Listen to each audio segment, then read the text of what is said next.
It's another episode of your favorite D&D podcast where they don't play D&D. It's Oops All Dragons. I'm Lissa. I'm Varun. And we're back. We're back at it.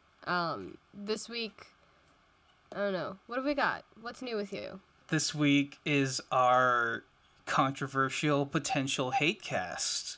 We're hitting it up. We're just starting out strong. We're barely 3 episodes in, and we're just like, hey, do you want to share your controversial hot takes about things that people really enjoy that are probably going to get us canceled in the community? Woo!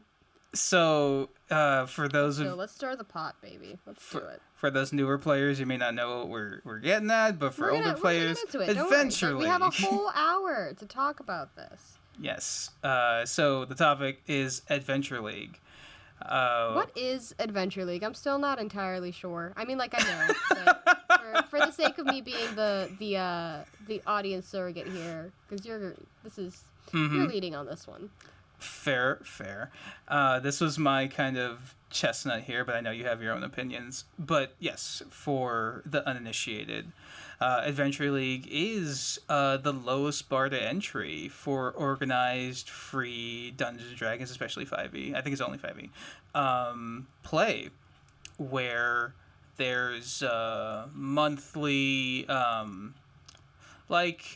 don't know how exactly what the release schedule is for those modules, but it's pretty regular. New content comes out, and then either stores or specific dungeon masters who run Adventure League receive that information, and the way that it works is the dungeon master has a table, virtual or in person, and then from there, anybody who wants to play can come in.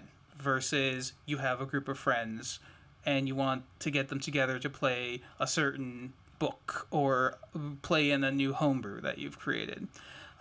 This is plug and play Dungeons and Dragons, where the players are the things that get plugged in and or out, which is gonna be one of the big issues, and I'll call it an issue. We'll get into it. But yeah. I guess the simplified version is basically it's pre-packaged D&D, where if you don't have a group that you necessarily can play with, for a homebrew or something more personalized, you can go to your local game store or through Roll20 or other online communities, and you can find these pre-made, pre-packaged games where you can just jump in, as long as your character and everything follows a certain set of rules. So, well, you see, I wouldn't exactly call it pre-packaged, say, D&D, because modules are pre-packaged.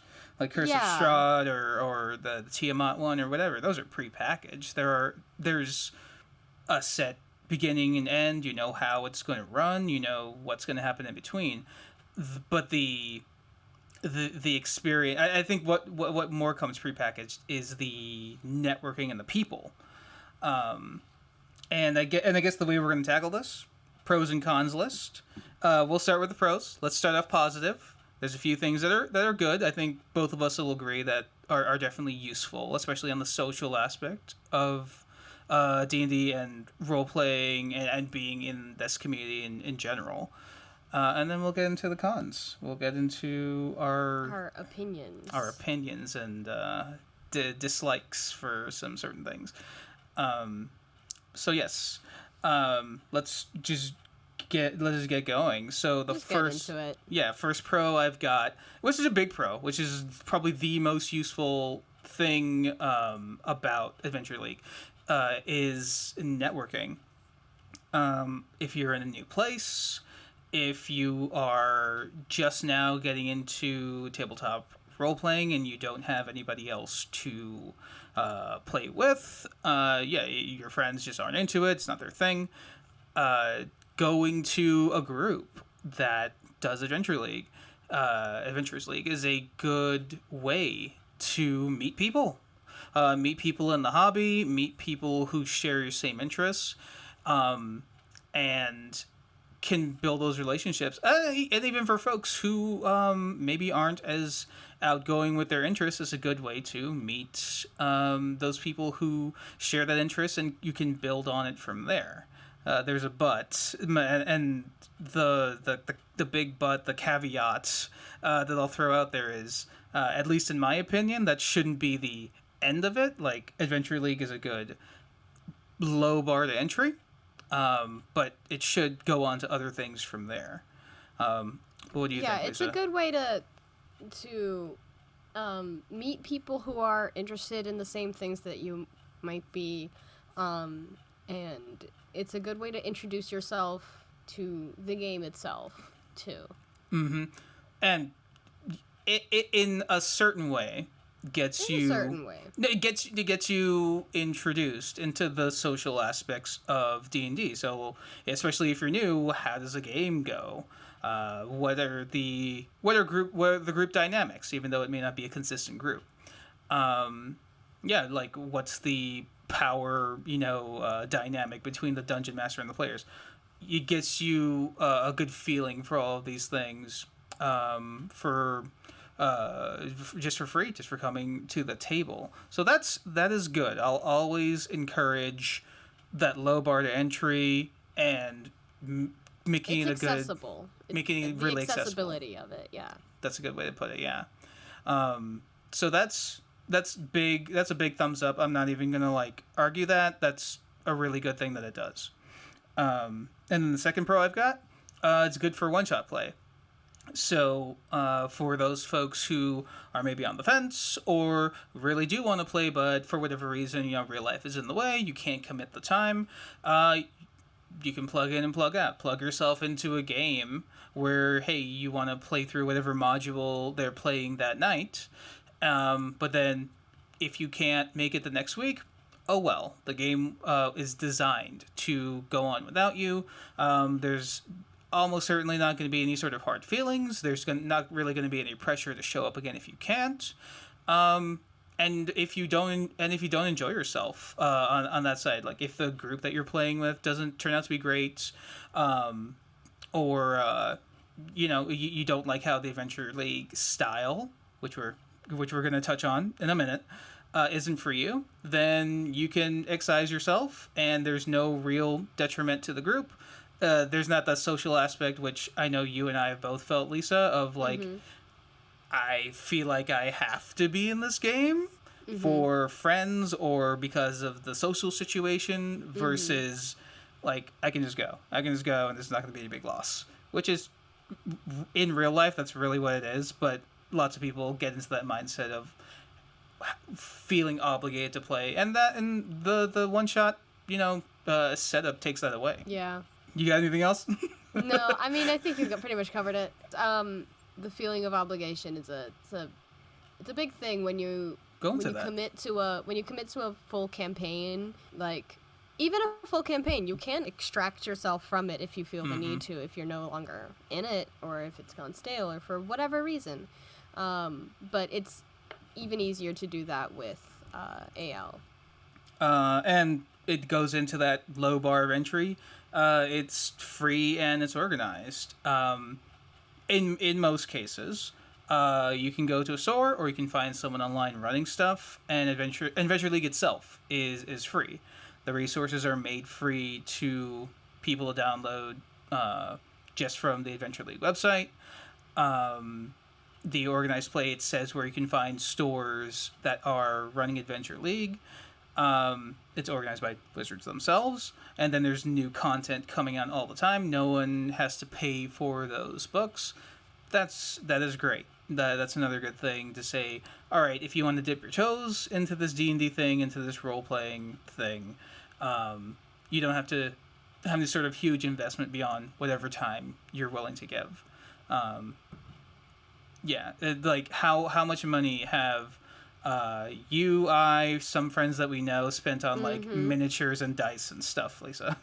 Oh yeah, and the source books through D&D Beyond and stuff like that.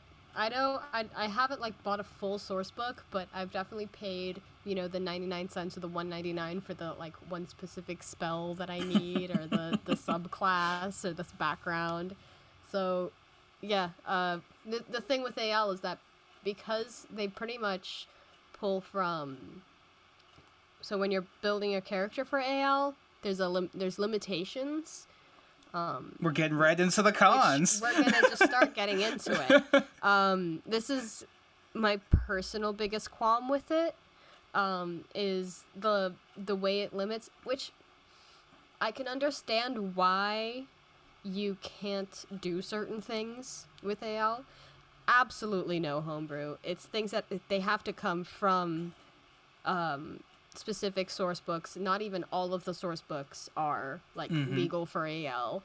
Like, I don't think Xanathar's guide can be No, used I think in it's AL like at all. It's pretty much just the player's handbook and the DM's guide, I think. It's that, and I think now, because so many are out, you're allowed to choose from a few more, like Sword Coast and stuff like that. But yeah, a lot of them aren't legal. So if you went and got that book and said like, hey, I want to play like a changeling character, but I want to try it out. I don't have anyone to play with yet. You can't play a changeling in Adventures League, as far as I know. Yeah, no, last time I checked. unless it's specifically like an Eberron thing, but I don't know. But because of the playstyle that we prefer, and we are going to put like a big ol' asterisk on this whole thing, that these are our personal opinions. This is not fact. This is just how we personally feel about AL. Just taking into consideration the playstyle that we prefer. There are benefits to AL.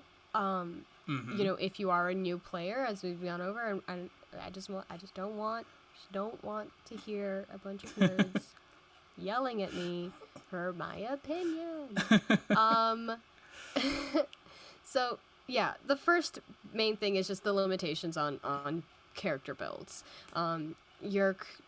You can still get pretty creative with what you're allowed to use, but it kind of limits your choices.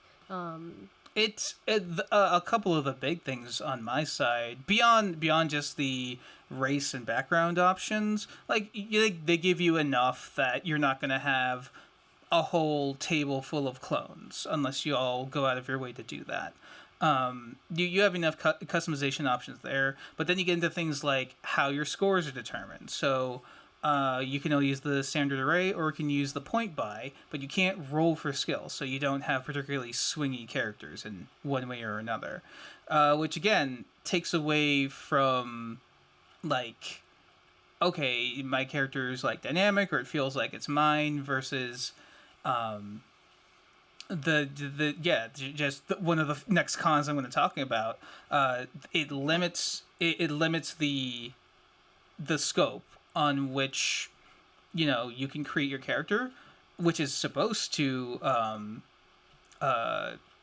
what's the word, discourage power gaming, but then it does nothing but encourage power gaming. Yeah. I've never met an AL player that doesn't min-max within an inch of their life. Yeah. So limited options, limited character creation options. Your character, especially if you've played longer, may not feel as fleshed out or as as unique as you might want them to feel.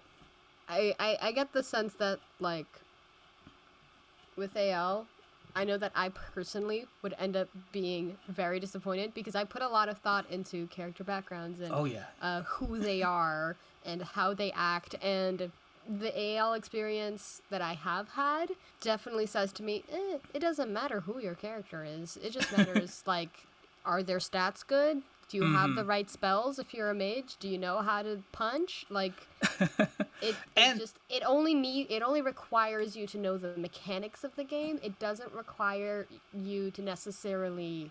I think we're jumping all around the place with the cons, but no. Even with your with the idea, like overlapping things. Yeah, that's why.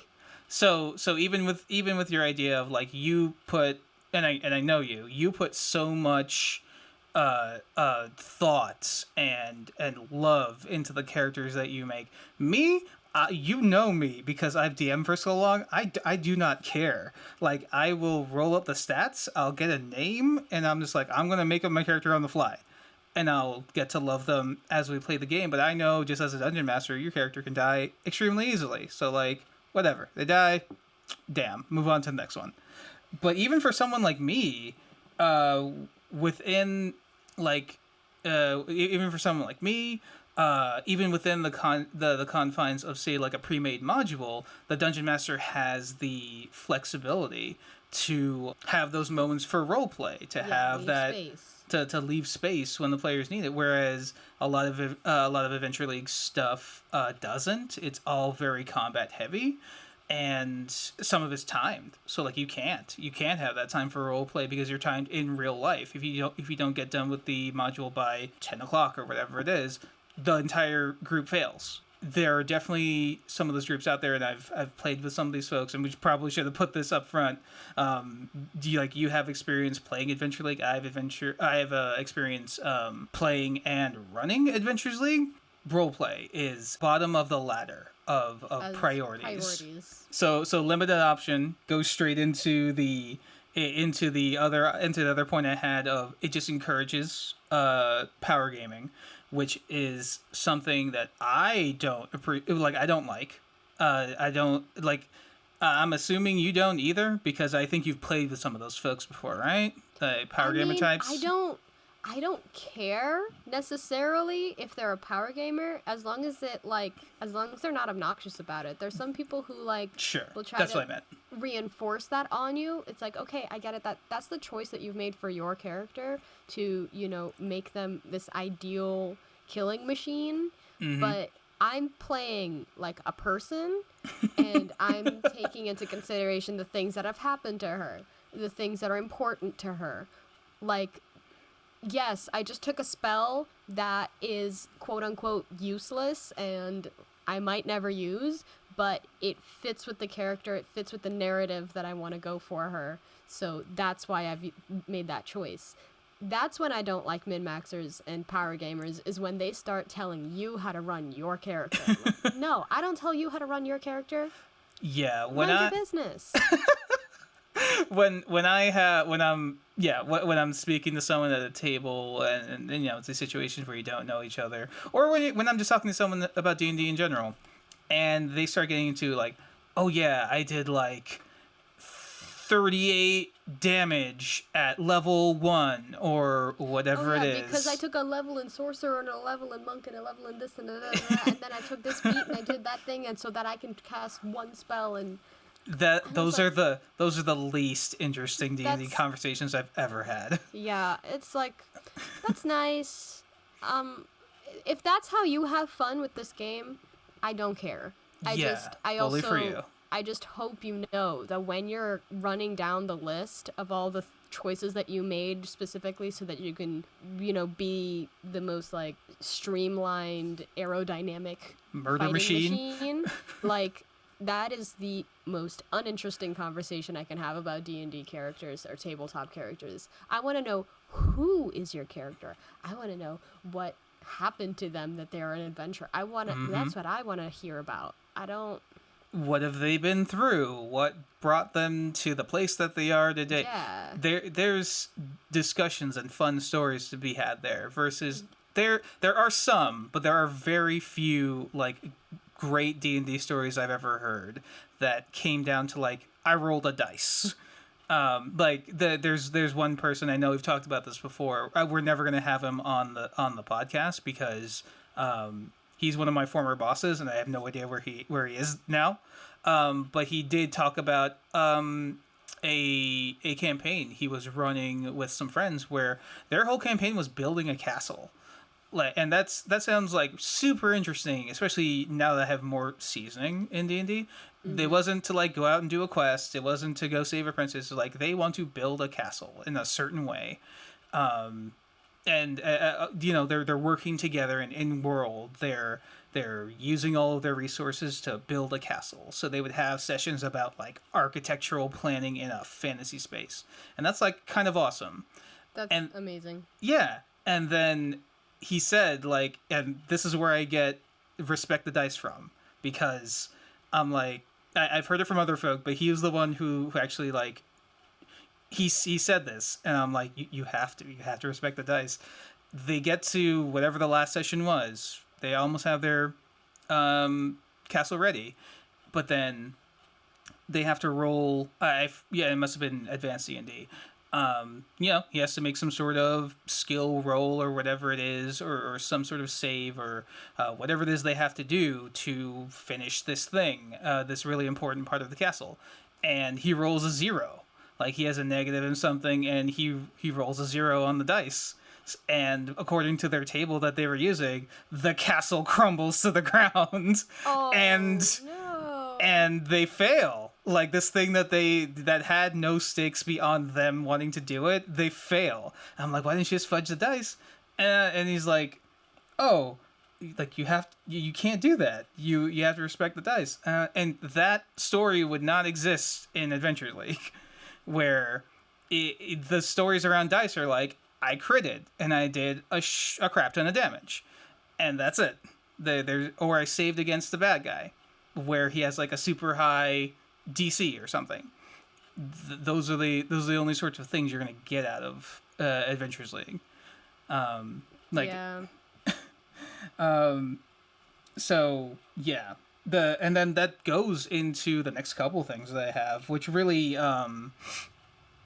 focus around there just being no personal investment in the game, because Adventure League is extremely battle heavy. So there's no, like I said, and Lisa said, there's not a whole lot of room for roleplay. You're basically spending possibly entire sessions just doing fights, and maybe disarming traps and whatever, going up until the next fight. Your character's build is already restricted. There's not a whole lot of room to grow them from there. And then your group itself isn't particularly consistent necessarily. So if you want to have a story with someone else in the party, or even just have someone else as a sounding board to like do some role playing, you're actively discouraged from doing that in some situations, because it's not feasible for time, or there's no reward for it.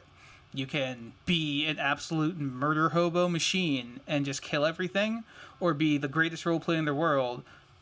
It doesn't matter. In fact, it's probably a detriment to be that role player. Yeah. And I think that kind of then goes into the people who have played the same module over and over again, and they just skip through it, essentially. Yeah, it's so we're not discouraging anyone from playing AL. If you're new to D&D, it's really a genuinely good way of getting introduced to the game. You get a feel for the mechanics of it, of, basic character building, what it's like to be at a table and have to wait your turn to speak, and all of that stuff. Great stuff. It becomes complicated when you're a new person and you sit at a table and you realize that the other 4 players at the table have all played this module before. They know where every trap is, they know where every piece of treasure is, they know where every monster is, they know exactly what they need to do, they know the final boss's weaknesses, and a game that should take 2.5 hours, they complete the task in an hour. They brag about getting it done in an hour. They brag about it. It's a point of pride. And, like, okay, I guess. But that's not a great experience for, a new person if, like, your first D&D game or one of your first D&D games is like that. That's a very old school, like, D&D 1 type of thing, where... It's very video gamey. Where it's very hard that this is a game. Yes, you play a role within the game, but this is a game. And I think that's gonna be kind of the last thing we talk about, of just like gamification versus like role playing. But yeah, you're already restricted in what type of character you can build. You don't have room to really make them grow. It's like an MMO. You're the hero of the story, and so is everybody else around you, and so is everybody else in the world. And your presence there isn't particularly needed. So you don't, and especially I'll just speak for myself, but I also heard this from many other players. You don't feel like you're particularly important. You can be there or not, and the story's just going to go on without you. And the feeling of progress isn't particularly there. Like you use experience points in versus a milestone in Adventures League, which again is fine, especially for that type of game. But unless you are power gamer, I know where everything is. I'm min maxed for this situation. And you go out and you, like you said, like you mentioned, Lisa, just like know how efficiently to dismantle this module. It's going to take you forever to get to like level 2 and level 3. It takes so long to level up unless the dungeon master is just handing you out experience, which I don't believe they're supposed to do. It's calculated. I've seen some of these AL, especially epic modules, and this will get into like my personal experience of there are all these rules for Adventures League, and then in my experience at least, a lot of the times some of these DMs just ignore them. I've had situations where I've heard that players failed the entire session, but the DM still gives them the experience anyway, as if they had succeeded, which is like, why? What's the point? Like in homebrew D&D, you have stakes for successes and failures, but the world will go on usually, unless it's like an end of the world situation. But these modules are pretty pass fail. So if you fail, like you're not supposed to get the thing, and you're not supposed to progress, and whatever it is. But then a lot of the DMs I play with, they just give the experience anyway, or they give like the magic items that they might have missed. They give them anyway. I'm like, what's even the point then? Then they're just gonna come back and play the same module next week, but then know where everything is. Whew. Yeah, and then there are the people who take advantage of that, and they play the same module over and over again and level grind. So level grind. Yeah, because one of the things with AL, right, is that like you can take your character from table to table. Yeah. Yeah. And your character will have whatever items and whatever experience that they got from. That's their feeling of progress. That you played them in, and that's how you progress them. So you could be sitting at a table and everybody is at a different level, has different kinds of items, and it can lead to weird dynamics, I feel, if not like looked over. Yeah, that gets into the feeling of progression, because for you and I, our feeling of progression is going to be our character has a goal, they get closer toward that goal until they either get it or they don't, or they don't, and they fail at the end. Versus, hey, I played this module, and I've been in these conversations with these players, and it took a lot for me to just like hold back my like revulsion at some of this, but it's just like, oh yeah, like this module is pretty tough, but then next time, like I've got like flame tongue sword, and I have a broom flying, or I have this what the hell's the cube item called that does like all sorts of weird stuff. I forgot the name. Revoke my nerd card.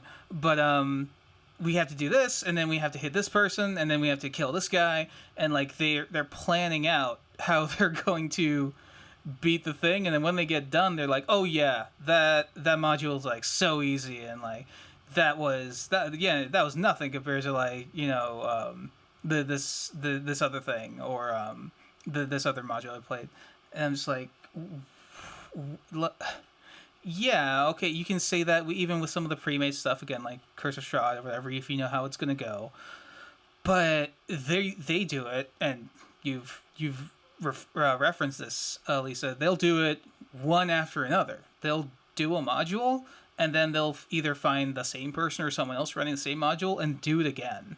And it's kind of a speed run situation, which is kind of interesting in the if you're into speed runs, but that's usually a better situation for like video games versus the role playing game, because you're essentially just taking the RP out of the out of the RPG and you're just making it a more complicated board game. Which Like, there is a Dungeons and Dragons board game. If you want to There play is. a board game, just go play a board game. the Waterdeep one, right? Yeah.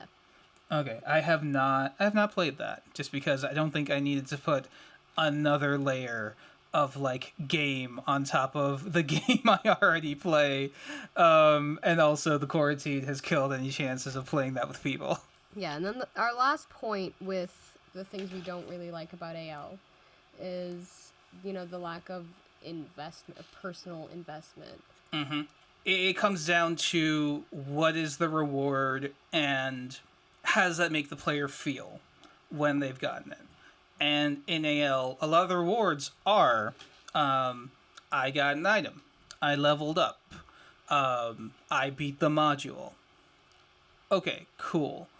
But especially for the module one, it's probably going to be more of a situation of trial and error versus we thought our way out of a bad situation that we had and there was only one chance we had to do this thing, versus for you and I, like your favorite character Dot, who will probably come up in many of our discussions. Your reward for her is dealing with her issues with her archfey patron, and seeing where the end of the road is with her, like finishing an actual character arc. Yeah, growing that character from, where she was at the beginning as like kind of a selfish sort of does whatever she wants kind of person to maybe someone who, actually takes consideration for other people in her actions. Character growth. Character growth. And I think like that might not be everybody's cup of tea. That is fine too. Like not everybody cares about like character arc, and they just want to play the game because they think like the fights are cool. And they are, and that's fine. I'm gonna keep reiterating. I'm gonna have to be the person that has to keep reiterating that these are our opinions. You reiterate that all you want, but I'll also say, conversely, yes, if battle and beating the enemy and that being the end of the session, of the campaign even, if that's your thing and that's all you're focused on, not going to shame you for that, but just speaking from experience from myself and other players who have been disillusioned with D&D because of Adventures League, is there's more to D&D than just that. Not only that there's more, I would say that it's objective that a character in a story you have investment in is more rewarding when you get to the end versus one that you don't. Because any AL story, anyone can finish it. Anyone can be in it. Anyone can come in at any time and leave at any time. And those things will not at all detract from the story. They will not change it. It will not impact it at all. Versus if you have a big campaign, or just a regular campaign, I should say, and a player, real life gets in the way. A player who's been really involved with the group, with the party, has to leave. That's going to be like... It's going to have an effect. That's going to have an effect. That's going to have especially if your DM is good and it's sudden and you have a chance to say goodbye, that can be a really like heartbreaking moment in the game where the players and they're, in real life, they come to realize that this person that they've been playing with, this person that they've been adventuring with, isn't going to be with them anymore. If a character dies in Adventure League, you just die. You die and you just roll up a new one. And that will have not one single iota of impact on what is happening in the story. Versus, again, in a campaign, doesn't have to be homebrew. It could be it can be one of the it can be one of the pre-mates. But if your character dies, like the party's going to be distraught, unless you're a really bad player, bad socially. Then they're going to be sad. Yeah. Even if the effect is the party is sad and they have to stop for a minute and like mourn their dead friend. All right, at least there's some impact made there, and like the NPCs have something to play off of. In a homebrew, if a character dies, that could be huge. In one of our games, one of our friends is a prince. If he dies, holy crap! Yeah, we could have a... we could start a war. Yeah. Or we could get thanked. Yeah. Well, based on... It can have consequences, basically. It will have consequences. And that... It would if it were to happen. Steven, if you're listening to this. But that'll never happen in Adventures League. And I've spoken to players who played Adventures League for a long time. And that's all that they played. And then they got out for whatever reason, but I still spoke to them afterwards. And they're like, yeah, like, we played Adventures League, but they didn't feel like they didn't feel particularly fulfilled by the end. Some of them who were newer, they only went into the like game conversation of like, I can do this with this spell, or I can get this magical item to up my DC or whatever it is. It never got into the conversation of what does my character want. I ran a session with some Adventures League folks just because their DM was out that night, but I didn't have the materials, so I just had to make something up. And they just wanted to play. I told them like, this isn't gonna be for Adventures League. This is just gonna be a thing that we're gonna make up to have some fun tonight because you guys are already here. So like, okay, fine. And instead of doing whatever module they were gonna do, I put them in a bathhouse. They are in a bathhouse, they are separated into two sides, and then a bunch of thugs come to ransack the bathhouse. And then how do they deal with that situation? I make it clear up front that maybe murdering the bad guys isn't the best way to go. So, of course, being Adventure League players with no other, like, exterior D&D experience, they kill everyone. But at least one player had it in them enough to say, like, okay, there's a bunch of bandits, and they have this giant gorilla that they're using to, like, ransack this bathhouse. So, try to befriend the gorilla. It took me actually saying... because she was saying, like, can I roll this or do this? I'm like, you tell me what to do. Or you tell me what you want to do, and I'll tell you what you have to roll for it. So she's like, I want to make friends with the gorilla. Like uncertain. Like, no one had ever brooked the possibility of a non-violent solution before. So I'm like, okay, give me an animal handling roll and tell me what you do. So she does this. And they take out all the humans, but they leave this gorilla alive, and she's able to actually, like, befriend it and make it their giant gorilla friend. And that's how they end the session. Even though they have murdered all of the humans, and the innkeeper absolutely, like, kicks them the fuck out, they walk off into the sunset, hand in hand with their giant gorilla friend.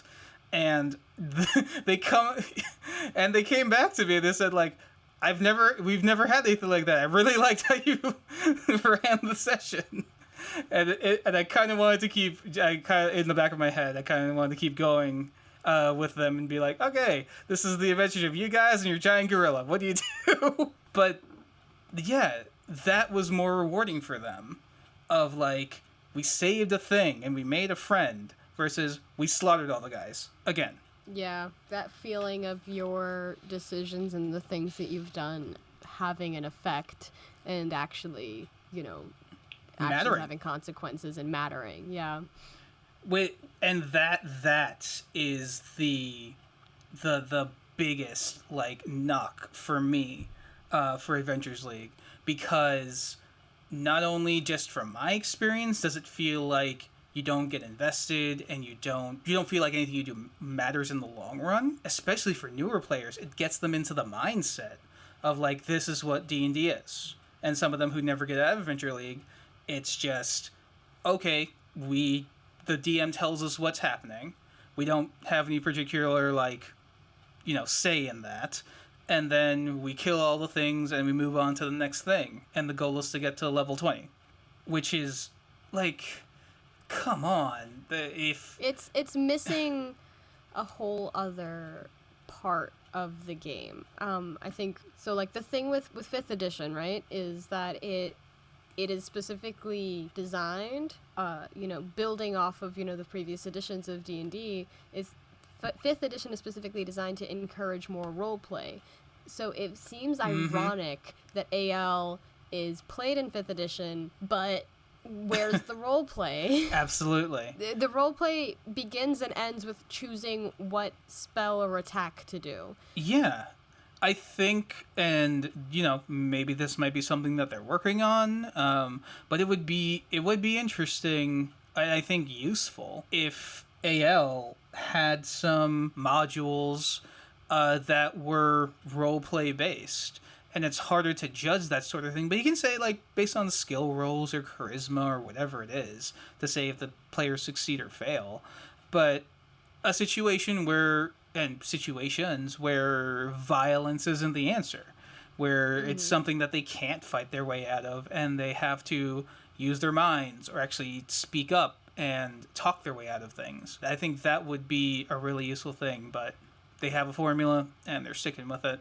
For me specifically, AL is a good gateway into D&D, but it should, unless you have a really good group or you're really, really having fun, just smashing everything, then it should be like, and maybe it should come with a disclaimer to say, this is the entry level.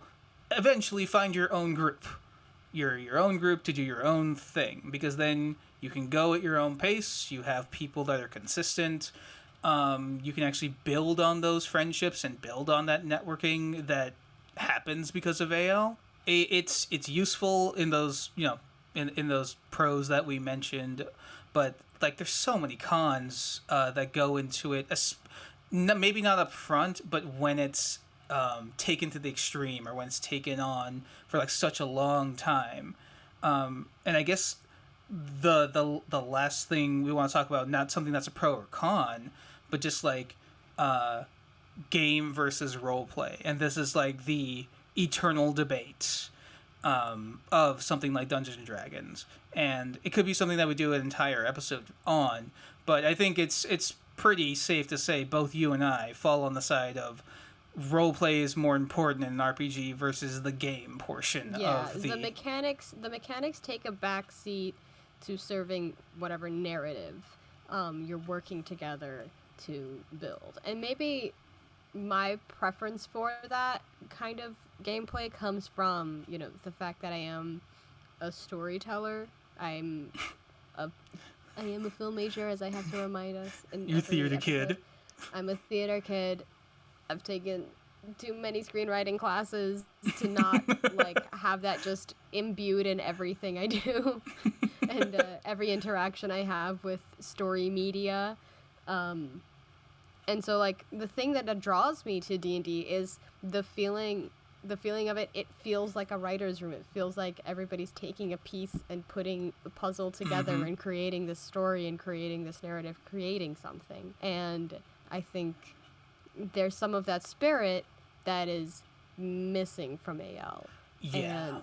And I understand that there are people who don't care about story. They just want to fight the monster and do the thing. But for people who do care about story, for people who are attracted to D&D because of the aspect of this communal storytelling experience, I will warn you that if you are going into AL thinking that you're going to be the next Vox Machina, no, that's not it. go into AL expecting to find the people who you will then branch off and go make your own campaign with. But AL itself is not really going to be the place where you're going to find really fulfilling narratives. Yeah, and I'll put it out that, and this is me. This is specifically me from my experiences with AL, as well as like Pathfinder Society back in the day. Like these sort of organized play are good for the networking aspect, but in some cases bad, because bad when that's all that the players know, and the DMs or whoever they're playing with don't, especially the more experienced ones, don't go outside of that or don't mention anything outside of whatever very regimented play that you're in, because then there are those players who get in, realize or have the feeling that this is what D&D is, modules and fighting and yada yada yada. And then I've had those conversations where those players get the taste of like their own little role play, their own little impact on the world through their actions, through thinking outside the box. And some of them didn't know that was possible. Some of them didn't know that was a thing before they did it. No one went out of the way to say like, hey, maybe we should do something different. Things have to be completely optimized, which again, in a video game or an MMO, that's what that's made for. But this is a tabletop RPG. Like, you have the expanse of imagination, and just leaving yourself in a box is up to you. But then also know that if you're there and the group is there, you're putting like other people into the box. Newer folks coming in, they don't know any better. So there's always that thing to remember of like that first time you played D&D and you wanted to do some kind of weird thing. You wanted to try some sort of weird thing in combat, or you wanted to try some weird role play thing. Everyone has that, but Adventurers League like squashes that. If that's someone's first roleplay experience, beyond just like introducing the character and say, hi, I'm a ranger or whatever, they're never gonna have that, which is one of the like actively bad things. And I think that's on some bad DMs. I'll definitely have that disclaimer. But the system itself breeds that, because it doesn't encourage those DMs to say like, hey, let the players roleplay a little bit and reward them, or hey, there isn't a fight in this situation, they have to talk their way out. Yeah, there's that game versus the roleplay, and like we mentioned, nothing you roll on the dice or no module you complete will ever be as rewarding as retiring your character because they did what they came to do and they succeeded, or as heartbreaking as they tried to do their goal and they failed. Like you'll never get that in Adventures League. And and just the fact that some folks never even realize that is a thing because of how Adventure League is regimented is like, it is heartbreaking to me in some ways. Some of the players I've spoken to have gotten in and gotten out, and they're like, I'm not going to play D&D anymore because like it wasn't fun in the end for them, and they don't want to go in and commit the time to try again. That's where I come down on it.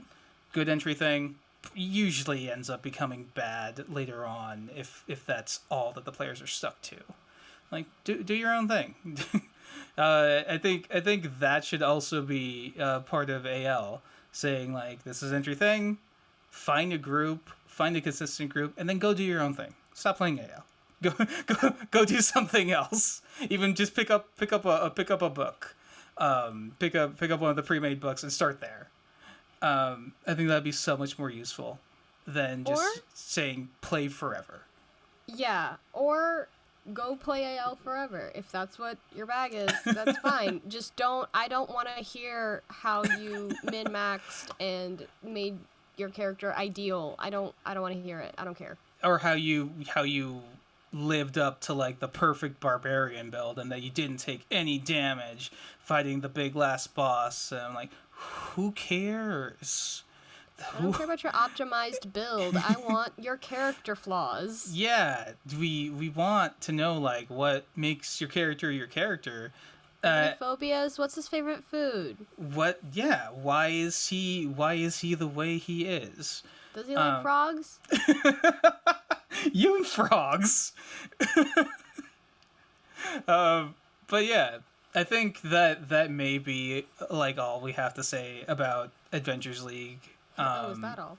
I think so. Like, yeah, I think we did a pretty fair. I think we were even fairer than I meant to be, because I've had some particularly bad Adventure League interactions, but I'm not going to let that color the system itself. Because I definitely recognize the pros, but like it's such a breeding ground for like bad behaviors, bad social interactions, locking players off from like a bigger type of role, a more rewarding type of role play. So, like, all right, and I'll echo your sentiment. If AL is your thing and you want to just play every season of AL forever, go ahead. But it's not my bag, and I would actively discourage folks from, if they ask me, I'd be like, let me run something for you, dog. Let me run something for you versus going there, because like you're probably not going to have fun. Not in the way you think, at least. Yeah. It's these are the pros and cons from the perspective of people who prefer the RP part of champion TTRPG. The story. Yeah. Yeah. Where, we were interested in growing a character, completing an arc, having tell a narrative, having investment in what you're doing versus making mistakes and dealing with the consequences of those mistakes, and making a single bad choice that then turns into like a whole arc. Or sorry to cut you off, but as we found out in our last session of the game we were playing, you name one NPC and the group just loves him, and now he's their bud forever. Listen, you can't simply put a himbo in front of us. You can't put a big, buff, dumb man in front of us without us going, he's a friend. And those sorts of things, you'll never get that with AL. You'll never have your own personal himbo who will just be a buddy to the party. Yeah, you can't have a pet NPC in an AL game. And that's kind of half the fun of D&D, is just taking the most random NPCs and going, that one. That's the one that we want to imbue life into. Yeah. Meanwhile, your GM has like their favorite NPC, and you're like, I don't care about your favorite NPC. I want that one. Or you'll never have your half angel, half demon son who you have raised from birth, and you want to see him protected against a prophecy of fate and whatever. Listen, that was the consequence of a choice. Okay, we're here. But yeah, I think the point of it all is that D&D is a really great outlet for creative impulses. Yes. And AL manages to be D&D, but without much of that creativity. Stripping out most of it. It pretty much strips it down to just the mechanics of it, and like it's just no, that's the perfect. Really boring to that's me. The perfect reaction. It shifts it all away and. Yeah. It's like, okay. I mean, that sure is one way that you can play this game, but why? Why? Why would you do that to yourself? Why not? Why not have a character that makes no sense? Yeah, why not have a wacky character who like has terrible stats and will fail at certain things that they're supposed to be good at? Just like why not? Instead of trying to make the perfect fighter, why not just try to recreate Christine Daae from Phantom of the Opera as a D&D character? This is you now. I don't. Listen, I will. I definitely stole that from like some Tumblr post or something, but it was like a bard warlock build. So I will wear it. I will wear it as a point of pride that I don't think I've ever like very directly ripped off a character and put them into D&D. I've maybe taken aspects of different characters I like, but I've never done, and this was in my very first campaign. I've never done Geralt of Rivia just reskinned and put into the world. That's one of this is my OC Sonic with a gun. Yeah. Radical the Hedgehog. He's orange and has shades. Oh Have you ever god. done the thing where you type your name, the Hedgehog, into Google and see what comes up? I'm gonna do that right now because my name is Varun, and Listen, I can't imagine. You think that it won't, but there will be. I promise you. Please, dear God, we're gonna do this live. We're gonna do this. No, no, no.